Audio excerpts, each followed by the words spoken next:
বর্ষা মৌসুমে ভাসান পানির দখলে থাকা বিলাঞ্চল শুকনো মৌসুমে বাড়তি পানি হারানোয় কোথাও বিরান পতিত জমি, কোথাও নিচু ফসলি জমি, কোথাও স্বল্প গভীরতার জলাশয়।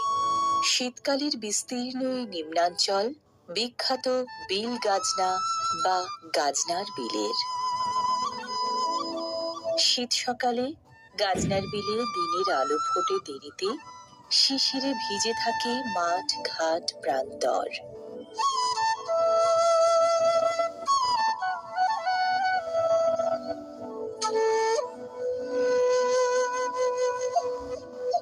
পাবনা জেলা সদরের প্রায় ৩৫ কিলোমিটার উত্তর পূর্বে সুজানগর উপজেলার ঠিক মাঝখানে জীববৈচিত্র্যে ভরা বিশাল এই বিলাঞ্চলের বিস্তৃতি প্রায় ৩১ বর্গ কিলোমিটার এলাকা জুড়ে।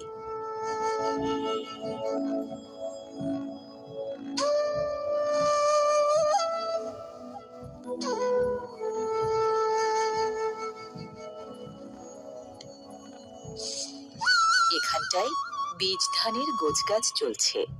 গাজনার বিলে জেলেদের মতো চাষিদেরও কর্মকাণ্ড শুরু হয় সাত সকালে।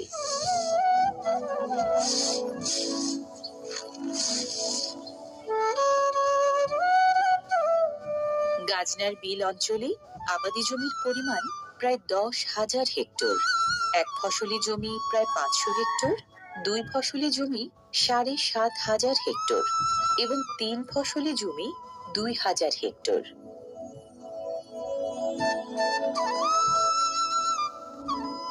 এখানকার চাষিরা ধান, পাট, পেঁয়াজ ও রসুন সহ নানা ধরনের ফসল ফলান পর্যায়ক্রমে।